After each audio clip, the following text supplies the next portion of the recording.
pejabat itu mesti turun ke bawah. Itu kuncinya, Pak. Ketemu dengan orang yang di bawah supaya tahu penderitaannya orang di bawah. Cuma sekarang orang selalu mengatakan, pencitraan ini jadi masalah. Makanya pejabat sekarang Pak serba salah. Turun ke masyarakat dibilang pencitraan, tidak muncul-muncul dibilang pejabat sombong. Nah, itu susah. Jalanan rusak dibilang tidak memperhatikan, diperbaiki jalanan dia bilang selama aspal habis ayamku ditabrak mobil. Nah, ini masalah. Tidak pernah. Jadi makanya kalau masyarakat itu Pak mau dikasih senang tidak bisa. Luqmanul Hakim sudah membuktikan. Dan mudahnya anak, kau mau lihat semua perjalanan pasti diprotes. Tidak ada yang membenarkan, ada yang menyalahkan. Dia bilang, bagaimana cara membuktikan? Itu unta kau ambil, kita sama-sama tarik itu unta lewat di kampung. Dia tarik. Mulai dari Balikpapan dia tarik untanya. Anaknya yang tinggal di belakang langsung di Balikpapan dikasih tahu, oh itu orang bodoh, masa tidak naik? Madinah Syekh tanah. Itu kan unta kuat, kenapa dia jalan kaki? Mestinya naik dua-dua. Dia kasih tahu anaknya, ayo kita naik dua-dua. Karena disalahkan karena jalan kaki, dianggap orang bodoh. Naiklah berdua dengan anaknya. Tiba di Samarinda, dikasih tahu, weh, itu orang tua tidak ada kasih sayangnya ke binatang.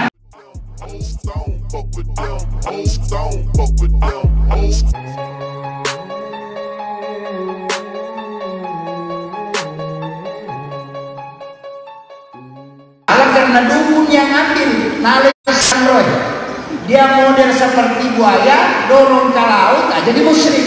Itu jadi masalah. Makanya bahayanya agama itu juga yang disebut dengan sulapapa dalam falsafah Bugis. Ya video dia kotomelo sompa angka baca biasa nak dele padahal dia baca pakai apa dia bilang Abu Bakar tetun dulu pasti ada yang hafal di sini. Abu Bakar diologu, Ali di atauku, Usman di adioku, Umar di monriku, nasalipuri Nur Muhammad barakat roh la ilaha illallah kumpayaku. Itu baca-baca Bugis. Padahal dia tidak tahu. Maka dia komeko lo sompa berhasil ke somparanmu pakai ia. Dia nak kada baca, maka dia pakai. Kita baca, padahal tidak dibaca. Abu Bakar itu as-Siddiq. Palayoli lempu. Ali atau artinya itu Ali imannya kuat, urus di agama.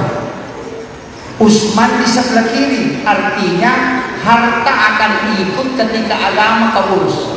Dahulukan agamamu, nanti hartamu akan mengikut. Umar timundriku, Umar itu berani, makanya aja mulai. Begitu.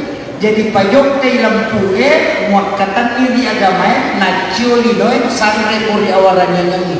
Itulah maksudnya Abu Bakar rioloku, Ali di atauku, Usman di adioku, Umar di moni. Itu kunci. Ini makanya banyak orang baca tapi dia tidak pakai. Itu padahal itu bukan baca-baca, itu pakaian. Dipakai kalau merantau. Kejujuran dimanapun pasti berlaku. Kau urus agama, insya Allah dunia akan ikut. Kalau kau urus dunia, tinggalkan agama, agamamu akan hilang. Maka dia tomat-tomat. Ia kotana ko ase, pasti dosa dia. Tapi ia kotana ko sari, dia dan tuan sini. Artinya, ketika kau menanam padi, maka rumput akan ikut tumbuh. Tapi ketika kau menanam rumput, padi tidak akan tumbuh. Artinya, ketika kau mengurus agama, duniamu akan diikutkan. Tapi ketika kau mengurus dunia, agamamu akan hilang. Ini pesan falsafah untuk orang Bugis yang merantau. Kemudian dia tutup dengan kalimat tatok batak nasabak lempu, mubesikan li nasabak getang, akawan ko nasabak ada tungan, musanre di Indo Abu tama pasilagi. Ale sifat nawe, nalai madiawai na mega keinginan na lo padang dari pancai. Ini yang harus dipakai. Tetok batak kena sabak lempu. Artinya kau harus pada kejujuran, kebenaran. Mubasikal ini sabak ketang. Orang Bugis kalau mengatakan basikal ini itu adalah baja. Baja itu tidak bisa dikasih memanjang karena dia akan hancur. Yang ditaruh ke mati pokok-pokok lampu. Cuma mahkota lampu pak ada beberapa macam. Angka lampu kandau, angka lampu beci, angka lampu bali basah, itu jadi masalah. Makanya kalau orang maulid itu pakai batang pisang, orang tulis pakai batang pisang. Nah sebaya itu batang pisangnya dia gak ada majeko, semua lurus. Bisa kita lurus batang di majeko, tidak ada. Itu pesan itu. Makanya dia pakai telur, itu telur dia pakai dia limunnya. Maka sebenarnya hakikat tradisi itu ada maknanya. Saya pernah bahas Pak, ketika belajar sama guru tak, saya dikasih tahu kuenya orang Bugis, yaitu Bepana Ogie itu bahasa Arab. Cuma karena lidahnya orang Bugis keras, sehingga dia tidak bisa sebutkan dalam bahasa Arab. Barongkoh dari kata barokah, suwalla dari kata solawat. Al-katiri sholat, maka daki katiri salah.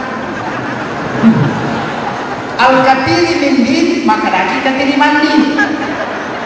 Maka difosolli li rabbika wanhar, maka daki pasok. Kan itu. Jadi sebenarnya yang kasih nama itu adalah, makanya di Kalimantan ini Pak, orang Arab yang memasukkan Islam. Kalau kita ke Tenggarong, kemudian kita ke Kutai Lama, kita bisa temukan makamnya Sayyid Hashim ada di sana. Makanya Tenggarong itu kan bahasa Bugis, Tanggana Arungi. Karena Raja Kutai pertama sampai keempat itu kan agama Hindu. Tapi setelah datang dari Bone mengislamkan, karena itu dia merantau itu 3 ujung. Ujung lidah, ujung badi, dengan ujung kelamin. Iya. Itu falsafahnya. Ujung lidah hebat bicara. Kalau kau tidak hebat bicara, pakai ujung badi, kau harus nakal. Iya, berkasih sekok. Tapi kalau kau penakut juga tidak hebat, pakai ujung kelamin. Cari bangsawan, kau nikahi, maka engkau akan menjadi bangsawan. Itu falsafah. Orang Pinrang harus tahu itu.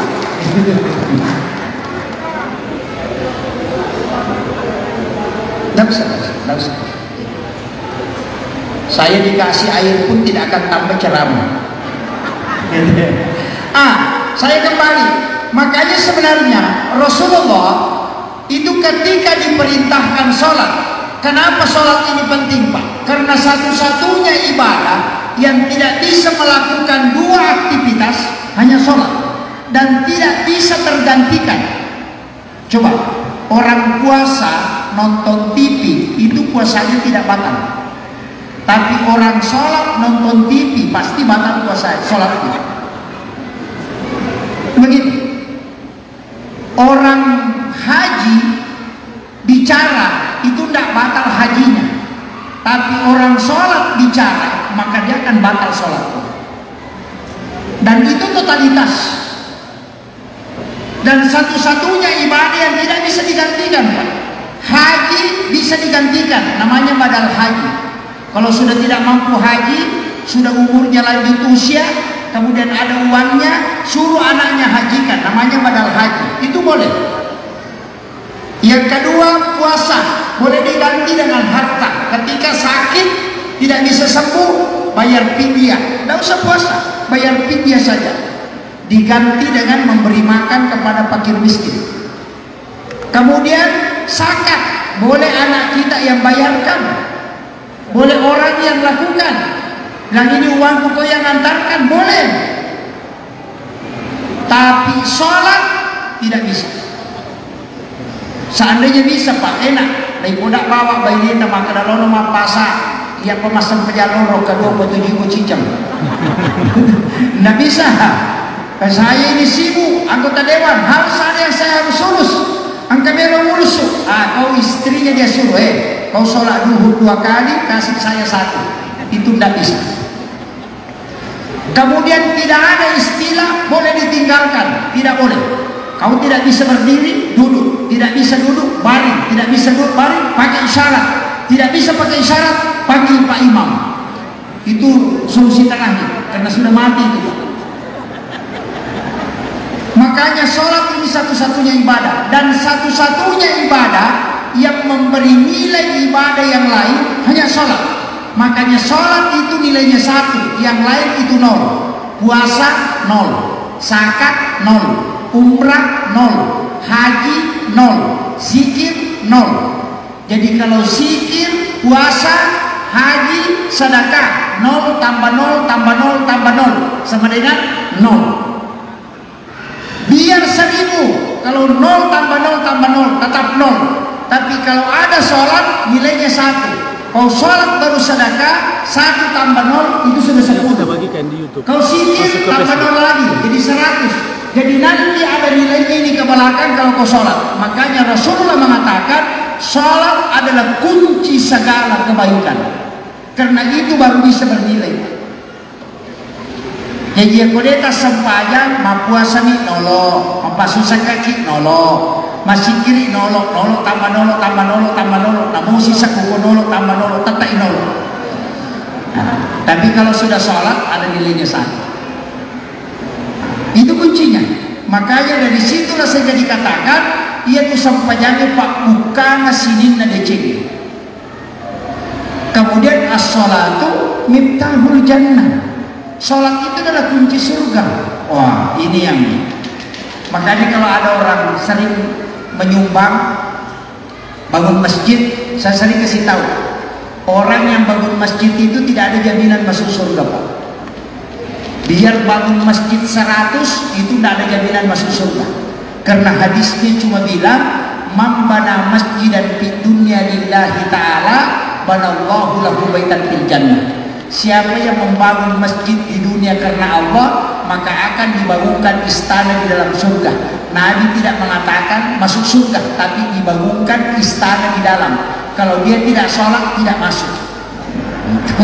Ini makanya hati-hati ya, jangan bilang saya sudah menyumbang ke masjid, sudah masuk surga. Oh enggak, dijanji ada rumahnya. Tapi kalau tidak sholat, rumah tidak bisa masuk karena kuncinya kau tidak pegang. Batalku.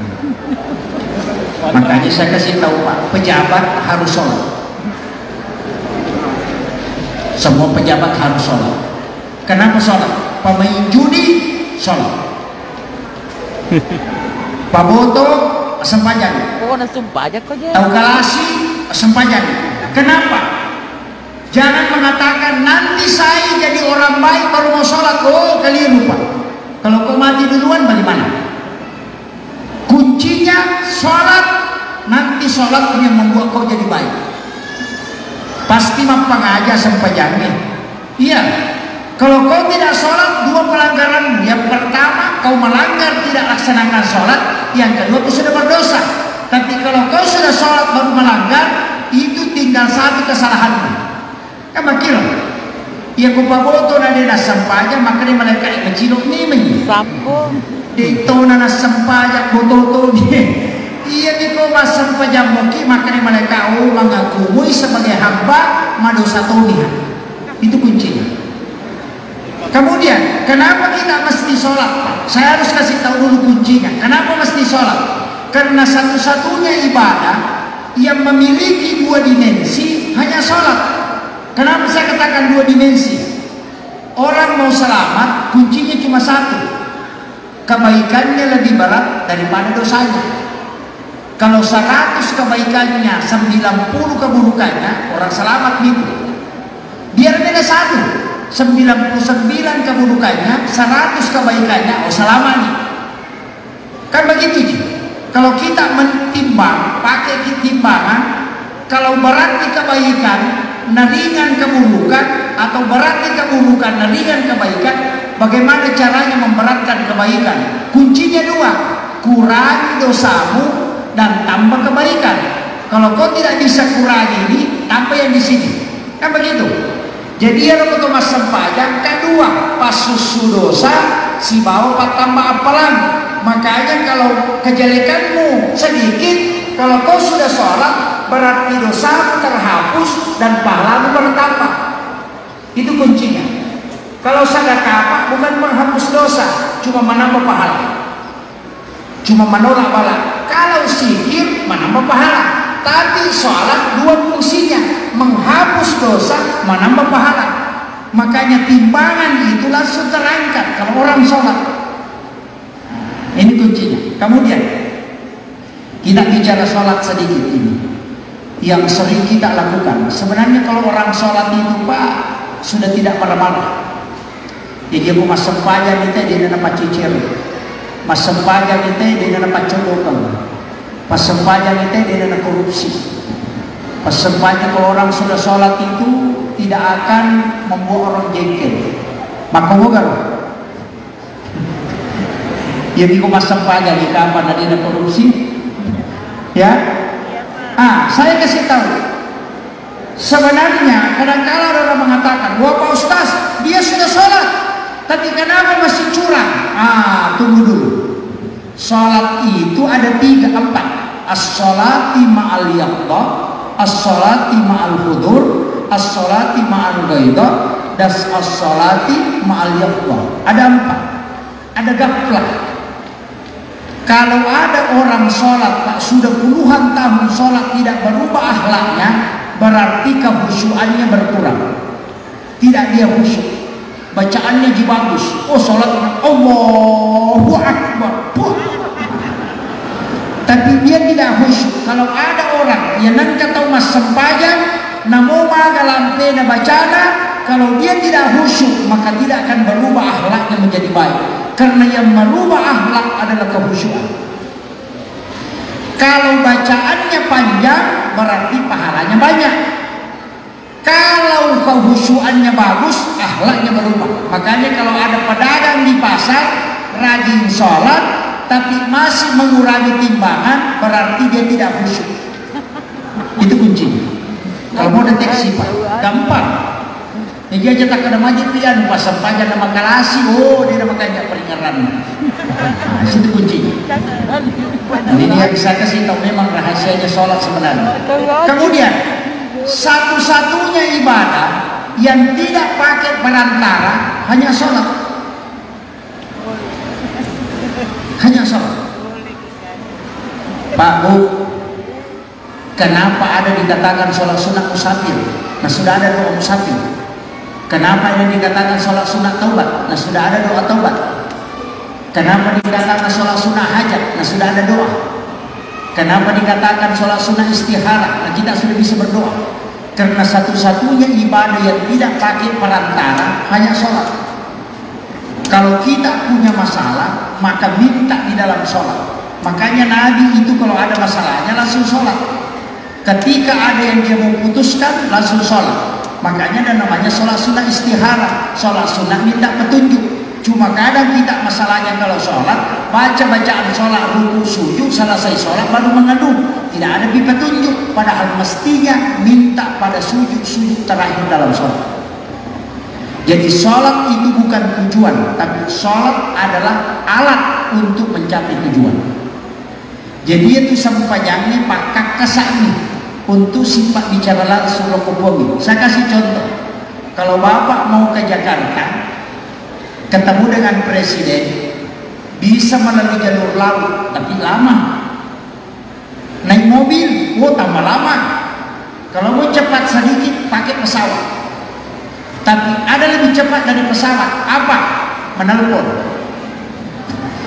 Begitu.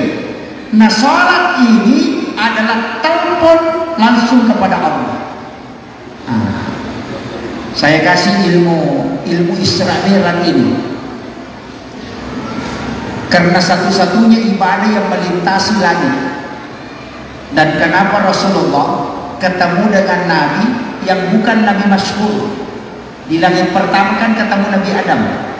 Bapak Ibu harus tahu, yaitu Nabi Adam dari surga dibawa ke langit, Rasulullah dari langit dibawa ke surga. Begitu. Jadi Nabi Adam diturunkan dari surga ke bumi, sedangkan Nabi dari bumi diangkat ke surga. Tapi kenapa Nabi di langit pertama disuruh ketemu Nabi Adam? Kenapa Nabi Adam di situ disimpan? Itu Nabi dikasih tahu, nanti kalau kau ke surga ingat kembali ke dunia. Jangan sampai kau lupa kembali. Makanya Nabi disuruh kembali turun kembali ke bumi nanti. Makanya sebenarnya pejabat yang belusukan itu sudah ada sejak Isra Mi'raj. Jadi yang belusukan itu kalau mau jadi caleg, mau jadi ini, itu sudah ada. Isyaratnya itu ketika Nabi dipertemukan dengan Nabi Adam. Karena Nabi Adam itu adalah makhluk dari surga, tapi dia dikasih turun ke bumi. Cuma Nabi dari bumi diangkat ke surga. Tapi sebelum dia naik ke surga dikasih tahu, pergi dulu ketemu dengan Nabi Adam. Itu yang dari bawah dikasih turun. Maka pejabat itu mesti turun ke bawah. Itu kuncinya, Pak. Ketemu dengan orang yang di bawah supaya tahu penderitaannya orang di bawah. Cuma sekarang orang selalu mengatakan, pencitraan ini jadi masalah. Makanya pejabat sekarang Pak serba salah. Turun ke masyarakat dibilang pencitraan, tidak muncul-muncul dibilang pejabat sombong. Itu susah. Jalanan rusak dibilang tidak memperhatikan. Diperbaiki jalanan dia bilang selama aspal habis ayamku ditabrak mobil. Nah ini yang masalah. Tidak pernah. Jadi makanya kalau masyarakat itu Pak mau dikasih senang, tidak bisa.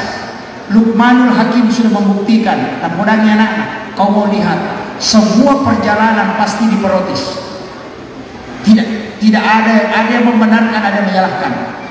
Dia bilang, bagaimana cara membuktikan? Itu unta kau ambil, kita sama-sama tarik itu unta lewat di kampung. Dia tarik.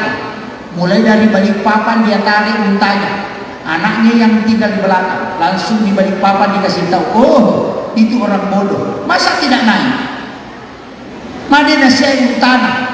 Itu kan unta kuat, kenapa dia jalan kaki? Mestinya naik dua-dua. Dia kasih tahu anaknya, ayo kita naik dua-dua. Karena disalahkan karena jalan kaki, dianggap orang bodoh. Naiklah berdua dengan anaknya. Tiba di Samarinda, dikasih tahu, weh, itu orang tua tidak ada kasih sayangnya ke binatang. Masa dia berdua di atas? Masa nasa nak kedua? Di mana nama namitai untai? Langsung bilang terlalu berat katanya, kita tidak kasihan ke binatang. Nah suruh anaknya turun kau yang tarik nanti saya di atas. Sekalinya sampai di Bontang dilihat, bilang ini orang tua betul-betul tidak ada kasih sayangnya ke anaknya. Masa disuruh jalan kaki baru dia enak-enak dulu di atas. Nah podang nasa tahu apa lemune nyawana, napalalang anak pali namanya nyawana tu dayase. Kena podang anak kada, kau yang naik nanti saya turun. Jalan nadapi sangata. Tapana runtu teh nasa anak-anak padorakan, napalalang ngambuk anak pali nama kanya nyawana tu dayase. Salah lagi tuh. Maka dari Luqmanul Hakim, iya mendre salah, ibu mendre nak salah, mendre dua tu salah tu, deto mendre salah tu, alabawan waju na yule iya untai. Matar rui nam de penadapi kampung enak kata selesai kau kata tahu jangan melo lalu. Begitulah analogi pemimpin sekarang. Setiap tindakannya selalu orang melihat keburukannya. Saya sering sampaikan bahwa kepemimpinan akan datang dan silih berganti. Kita harus menjaga NKRI. Kita harus menjaga persaudaraan. Karena politik itu adalah kepentingan. Dan kadang kepentingan politik di tingkat elit itu berseberangan dengan di bawah. Makanya saya kasih tahu kalau masalah politik dan kita bertengkar Pak, tidak baik ini kita mati. Iya. Makanya saya kasih tahu yang kuncinya pelihara negara kesatuan Republik Indonesia. Karena inilah yang harus dijaga. Pemimpin akan datang silih berganti. Dulu ibu-ibu kan kita lihat Soekarno orang hebat, tapi dia bisa jatuh. Soeharto memimpin, dia mencoba menggunakan tangan besi, tapi juga dijatuhkan dengan mengatakan terlalu diktator. Maka dipilihlah pemimpin setelah itu siapa? Gus Dur. Mengatakan gak harus pakai ulama supaya ulama ini doanya. Ternyata Gus Dur juga gagal, diturunkan di tengah jalan. Ibu-ibu bilang kita harus pilih pemimpin yang perempuan, karena kalau laki-laki tidak tahu harga cabai, tidak tahu harga wortel, Perempuan yang tahu semua harga, makanya naik harga semua. Dipilihlah Megawati, dan ternyata Megawati tidak berhasil juga. Maka ibu mengatakan, kalau begitu pilih pemimpin yang ganteng, yang gemuk, yang besar, yang bisa hebat berjalan. Dipilihlah Susilo Bambang Yudhoyono, tapi juga jadi bermasalah, tidak bisa menyelesaikan masalah, dan dia akan datang sini berganti. Dia bilang, coba pilih pemimpin yang kurus. Nah, yang kita bisa gesit, nanti kita lihat tidak banyak dia makan, ternyata sampai hari ini juga dicaci dan dimaki. Maka saya katakan, kalau kita selalu melihat kekurangan, maka kita akan selalu mencaci maki orang. Sama dengan manusia, ketika engkau melihat kotoran mata, ya kau berleda kita wemita, pasti makere-kere. Tapi coba lihat matanya. Di mata ada kotoran, di kepala ada kotoran, di gigi ada kotoran, di telinga ada kotoran. Manusia itu adalah WC yang berjalan sebenarnya, tapi kita tidak pahami bahwa sebenarnya manusia ketika melihat kebaikannya, maka kita akan menemukan hal-hal baik di dalamnya. Saya wasiatkan, Pak, jangan menghina pemimpin. Memang tidak ada orang yang sempurna, tapi mestinya kita bertindak mendoakan supaya tempat kita ini, Kutai Timur ini, menjadi baldatun thayyibatun wa rabbun ghafur. Saya mendengarkan mukaddimah dari Bapak Bupati. Saya mengatakan, Pak Bupati ini adalah ustaz, cara menyampaikan itu luar biasa. Nah, itu makanya pemimpin kita kalau paham agama itu luar biasa, Pak. Memang harus paham agama, karena memperhatikan agama itu penting. Makanya di Topeng Langit tapaki prinsipnya sempajame dalam kehidupan. Saya mau tanya, ya kau mas sempajam mengeribi kau tuai lampu sian rakaat? Hah? Kalau lampu menyala salat maghrib berapa rakaat? 3. Kalau mati lampu, kenapa bukan 2? Nah, tidak ada yang lihat. Kita yakin bahwa sholat kalau tidak 3 rakaat, Allah tidak akan terima. Sembunyi ataupun tidak sembunyi, menyala lampu atau tidak menyala lampu, tetap harus 3. Kalau ini prinsip yang kita pakai dalam kepemimpinan kita, kalau ini harus begini, begini, tidak boleh saya mengambil kalau bukan hak, maka itu sebenarnya adalah hakikat sholat yang kita tanamkan dalam kehidupan. Itu yang harus kita tanamkan. Orang puasa, dia sudah pegang teh, maka tanini wairinu, di tangan sebelah pegang kue.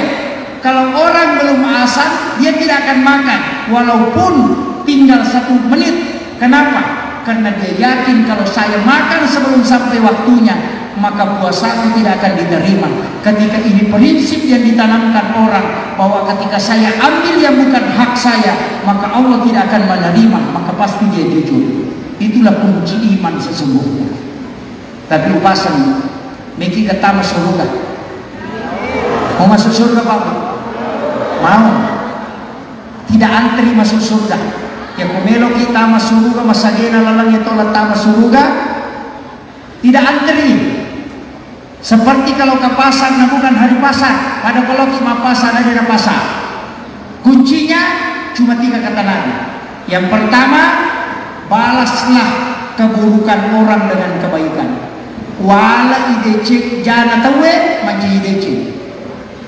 Kalau orang berbuat baik ke kita, kemudian kita balas kebaikannya, berarti mapasi wala decek ni asana. Tapi ia kumajasi pa itawe, nato makanja ada kualena, berarti maki dua ki decek asana. Itulah ihsan. Bedakan mapasi wala decek, si mama ki dua decek. Bedakan berbuat baik dan membuat kebaikan, itu beda, ya. Jadi makanya bicara gie mapasi wala decek, si mama ki dua decek. Ia ku mapasi wala ki, makanya itu makanya toki, mapasi tahu mabasa toki, mapasi wala biasanya. Tapi aku masih ke itu na tu mabasa, maki dua decek biasanya. Nah, itu. Angkamu makoro, yang ikapa makadani. Deh, kung kataw masiki nasa to siya kaparangan barang na jauh si selimuto aja layolo. 1. Yang kedua, bangun sholat di saat orang semua tidur, itu sholat tahajud. Yang ketiga, wahnya agak berat, wajarani inren atau makin rene aja mengkodangi. Bayarkan utangnya orang yang berutang, jangan kasih tahu. Tetangga yang cicil motor, kita yang kasih lunas. Insya Allah masuk surga tidak antri. Bisa kira-kira? Tidak bisa. Memang berat. Makanya 1000 orang Pak untuk kalau ada satu. Makanya tidak antri masuk surga. Karena dari 1000 orang palingan ada satu. Makanya Rasulullah mengatakan kalau mau masuk surga tidak antri, tidak menunggu, lakukan 3 hal ini. Walau ide atau mapeda elokoridi, bangun sholat di saat semua orang tidur, wajaran inran atau makin renya di kodani. Paling bulatan macici oto ini paling pak. Insya Allah masuk surga. Itu ini yang agak berat ya. Kemudian hikmah sholat. Saya masuk sedikit di hikmah sholat. Kenapa kita disuruh sholat? Karena ternyata sholat ini adalah satu-satunya ibadah yang memang sebenarnya berangkat dari kebaikan menuju ke kebaikan. Ada falsafahnya orang Buddhis, tapi itu tasawuf. Dia mengatakan begini, sempajat tepetu. Saya mau tanya, niat sholat itu di mana? Niat sholat di mana? Pada saat takbir? Oh enggak. Ketika sebelum salam, di sujud terakhir, bisa juga pada saat sebelum salam. Sebelum salam ke kanan, di situ kita niatkan memang untuk sholat pada sholat berikutnya. Ini kuncinya. Jadi pada saat banyak juga ulama pakai di Imam Ghazali itu dia pakai sujud terakhir. Kalau sholat duhur, masa penjalolok di sujud terakhir sholat duhur, di situ kita minta kepada Allah untuk sholat asar nanti. Jadi kalau kita nanti selesai sholat asar, kemudian perjalanan hidup kita sampai sholat duhur, setelah perjalanan hidup ke asar, kalau kita meninggal antara duhur dan asar, berarti kita meninggal karena menuju ke sholat. Iya nasa patah soku emakada sampajat tepetu bentungan dan ia kememan di sampajanya di utang puja mana ia kotak ko mati ko di palawangan nawat tue berarti mati loko ko sampajanya. Ia tu nakada saya meninggal di dapur, saya meninggal di kasur, saya meninggal di pasar, tetap saya meninggal dalam keadaan syahid karena saya sudah niatkan untuk sholat. Kenapa? Rasulullah mengatakan umatku adalah umat yang paling beruntung karena dia meninggalkan satu kebaikan menuju ke kebaikan yang lain. Jadi niatkan sholat pada saat kita mau menutup sholat. Sudah mengerti kira-kira? Ini biasa sampai tepat tuh. Ini banyak orang tidak paham. Dia bilang sampai tepat tuh cica cukup cica cengan ada tahu kusan ini. Ini yang banyak. Sehingga dia tidak sholat. Jadi nanti pada saat sujud terakhir itu ada di kitab Imam Ghazali tentang bab niat. Ketika engkau sujud terakhir dalam sholat duhur, niatkan memang untuk sholat asar. Tapi ketika Allah takdirkan kau mati, meninggal, maka pahalamu akan terus jalan. Karena di dalam Al-Quran disebutkan orang yang berniat melakukan satu kebaikan sudah dicatat nilai pahalanya di sisi Allah. Ia riasan si umur lino palana, tapi dia meninggal karena Allah takdirkan. Ini hakikatnya sebenarnya.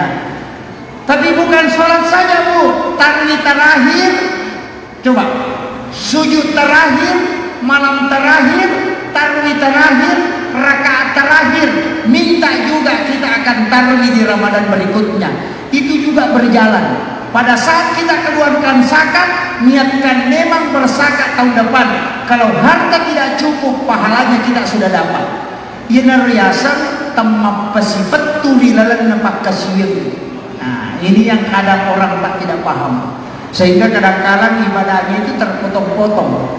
Makanya usahakan namun koki palawangan mate, namate itu ki sempajang. Ini hakikatnya Pak. Inilah yang dipakai orang tua dulu. Padahal itu sebenarnya ada di kitab.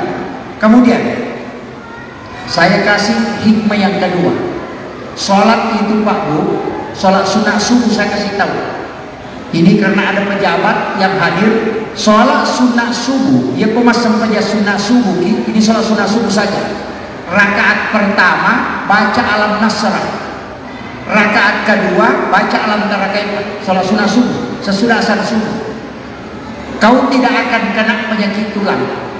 Dan akan nakipan di utuh dan sakit punggung. Ya kau tahu madari mapat di utuna, mapat di sikuna, mengilu-ilu lekakna. Suruh baca alam nasrah pada rakaat pertama, alam tarakaib pada rakaat kedua. Kalau sholat sunat subuh. Kemudian itu dipanjangkan umurnya. Tapi untuk pejabat, saya minta baca alam nasrah pada rakaat pertama, li'ilati Quraisyin pada rakaat kedua. Itu ada di kitab Imam Ghazali. Siapa yang membaca itu maka tidak ada musuhnya yang bisa mencelakainya. Kalau kita di pemerintahan ada orang yang ingin menjatuhkan kita, kalau itu yang kita baca itu hadis Nabi ada di kitab Imam Ghazali. Dia tidak akan pernah dijatuhkan oleh musuh-musuhnya. Ini yang dibaca alam nasrah rakaat pertama, li'ila bi Quraisyin rakaat kedua. Tapi dalam kitab Hasinatul Asrar, kalau membaca Qul ya ayyuhal kafirun rakaat pertama 1 kali, surah Al-Ikhlas 3 kali pada rakaat kedua, sama kalau kita bersedekah emas seperti bumi besar. Mana yang kita membaca? Megi mana Pak berapa nilai ke alam nasrah sebalam tarakaib. Megi pakai salama alam nasrah dengan diilah di Quraisy.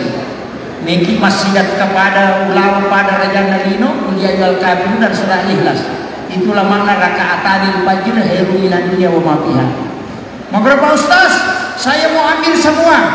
Mau ambil obat untuk panjang umur. Saya juga mau ambil untuk obat tulang. Saya juga mau untuk keselamatan. Saya juga untuk sedekah. Kalau begitu pakai wiridnya. Rakaat pertama alam nasrah Uliayal Kabir. Rakaat kedua li'ila bi Quraisyin alam tarakaib baru surah Al-Ikhlas 3 kali. Dapat semua itu. Ini kuncinya kalau mau ambil itu disebut dengan wirid sholat sunat subuh. Cuma kadang kita tidak agak biasa itu mengamalkan, kadang jarang. Itu ulama kita dari dulu sudah mengajarkan itu. Kemudian Bu, saya kasih tahu para tokoh kita yang berdiri, yang duduk di depan ini, sebenarnya saya tidak pernah melihat laki-laki itu hebat. Yang saya lihat adalah wanitanya. Karena kehebatan seorang laki-laki itu sebenarnya tidak ada apa-apanya dibanding dengan kehebatan istri. Saya mau kasih tahu rahasia sebenarnya. Rasulullah sudah memberitahu bahwa kunci kesuksesan seorang suami itu ada pada istrinya. Kuncinya di sini. Cuma banyak orang tidak tahu. Kita belajar ke sejarah. Soeharto orang hebat, siapa tidak mengakui. Tapi kapan dia jatuh? Ketika Ibu Tin wafat. Habibie orang hebat, siapa tidak mengakui. Tapi ketika Ibu Ainun wafat, habis dia. Susilo Bambang Yudhoyono, siapa tidak tahu? 2 periode jadi presiden, seorang TNI yang kuat. Tapi ketika Ibu Adi wafat, sampai hari ini tidak bisa bangkit. Ini ilmu, Pak. Kehebatan seorang laki-laki itu lihat siapa yang ada di sampingnya. Maka jangan pernah menyepelekan wanita, karena istri adalah tulang sekaligus tiang, adalah penopang untuk jalannya seorang suami. Maka saya kasih tahu kuncinya. Siapa yang paling tinggi kasih sayangnya kepada istrinya, pasti hidupnya berkah. Dan teliti itu, Pak. Kalau ada orang suka mencela istrinya, suka menyakiti istrinya, lihat kehidupannya, pasti susah. Itu kuncinya. Kalau mau lihat orang hebat, siapa yang paling tinggi kasih sayangnya? Makanya kiai-kiai itu di pesantren kadang mengatakan takut sama istrinya, istrinya marah-marah, dia takut. Sebenarnya kiainya tidak takut sama istri, cuma kiai itu takut kalau Allah murka kepadanya. Makanya dia diam. Makanya bapak-bapak, kalau istri ngomel, diam. Karena memang ada istri yang suka ngomel. Kalau namanya ada Wati, pasti suka ngomel. Sukmawati, Rahmawati, Patmawati, Iwati, pakai ceraman gitu. Tidak ada di sini. Hah? Oh, tidak ada gitu. Ya nangka makum rei nangka wati sana campakna pasti pananakam. Tapi ada kelebihannya, wanita yang ada wati di ujungnya, kalau dia jadi pemimpin pasti hebat. Aka Iman Jajan Kota Dewa, Sukmawati, oh itu hebat. Tapi kalau ada suami di sini ada wati ujungnya namanya istrinya, aku toto ni nanaki dan kamate. Tetap loro. Tidak ada suami yang bisa menundukkan istri ketika istri ada nama wati di ujungnya. Periksa itu. Saya sudah dikasih tahu Kota Senur. Mengatakan kalau ada perempuan ada wati ujungnya namanya nak, itu tidak bisa ditundukkan oleh suaminya. Tidak bisa. Pasti selalu kalah. Coba cari nih Pak. Ya nangkai wati sawara nih. Itu apa kowe? Hah? Ada, alhamdulillah. Tidak masalah. Kemudian yang terakhir saya wasiatkan, yang paling penting sebenarnya dari sholat, yang paling penting ada satu sholat jangan pernah tinggalkan. Sholat sunat maksud saya, sholat sunat witir jangan tinggalkan. Satu-satunya sholat yang dijamin sebagai waliullah, kekasih Allah, hanya witir. Orang kalau tidak bangun tahajud, orang yang bangun tahajud tidak dianggap waliullah, tidak. Tapi kalau dia berwitir, langsung Nabi mengatakan kekasih Allah itu berwitir. Makanya saya sampaikan dulu, kalau sudah sholat isya, sholat sunat isya, langsung bagi witir. Kalau tidak sering dibangun tahajud, witir memang makin. Nanti kalau mau bangun tahajud tidak masalah, tapi jangan melakukan witir 2 kali. Karena di dalam hadis itu lagi terani ilatil lain. Tidak boleh berwitir 2 kali dalam satu malam. Ada yang mengatakan, Pak Ustaz, witir kan penutup. Oh betul, tapi bukan penutup semua sholat. Hanya tidak boleh berwitir kalau sudah sholat maghrib, karena masih ada sholat isya. Makanya Nabi mengatakan akhirkan witirmu. Artinya jadikan witir itu sebagai terakhir. Maksudnya bukan semua sholat, tapi hanya pada sholat fardu. Makanya tidak boleh witir sesudah maghrib, nanti sudah sholat isya baru witir. Tapi kalau bangun sholat tahajud, jangan ulangi witir 2 kali, karena Nabi mengatakan la witrani illa fillail. Tidak boleh berwitir 2 kali dalam satu malam. Nah, biasa witirmu berapa rakaat? Berapa? Berapa rakaat? 9. Pernah witir 9 rakaat? Sesekali lakukan. Itu jalan pintas mimpi ketemu Rasulullah. Witir 9 rakaat. 7 rakaat pernah? Enggak. 5? Belum pernah. 3? Oh ya. Kalau 3, 21 atau langsung 3? 21. Oh 21. Kalau 21 bagaimana niatnya? Bagaimana niatnya itu yang 2? Usolli sunnatal witir rakaat ini. Wah, pusing malaikat itu. Saya sengaja sholat ganjil 2 rakaat. Wah, pusing malaikat itu. Bagaimana? Hah? Bagaimana? Kalau 2 rakaat, usolli sunnatal ma'al witri rakaat ini. Atau usolli sunnatas sabbul witir raka'ataini. Nanti yang 1 rakaat itu usolli sunnatal witir raka'atan. Kalau langsung 3 pakai salasan. Kalau 21 pakai sabbul witir atau ma'al witri, bagian dari witir. Jangan katakan witir, itu keliru. Malaikat stres itu. Saya sengaja sholat ganjil 2 rakaat. Malaikat bilang, hei kalau 2 itu bukan ganjil, genap. Ini yang harus ditahu. Kadang-kadang kita pakai usolli sunnatal witir rakaat ini. Oh itu keliru Pak. Makanya wassafu wal witir itu di dalam ayat wasaf wal witr, makanya dipakai sekalian salah saya. Sekalian jadi kadang-kadang kita tidak bisa bedakan. Ya kan? Saya kira ini yang penting saya sampaikan. Kalau tidak ada cara makan, kita bisa ambil dari pertama sampai terakhir, ambil ini penutupnya. Satu doa yang diajarkan Rasulullah Bapak ketika dia jalan-jalan di surga, jalan-jalan di neraka, keluar dari neraka, langsung Nabi balik melihat neraka, baru tanya, ada yang bisa dibaca umatku supaya tidak masuk ke sini? Neraka bilang, ada Muhammad. Ketika dia baca 3 kali, saya akan tutup pintuku supaya dia tidak masuk. Jadi ada baca itu Pak, menutup pintu neraka. Bacanya apa? Pendek sekali. Allahumma ajirni minan nar. Sudah hafal? Hah? Allahumma ajirni minan nar. Baca 3 kali, makanya dibaca sesudah sholat, karena itu yang menutup pintu neraka. Tapi hati-hati, salah ucap.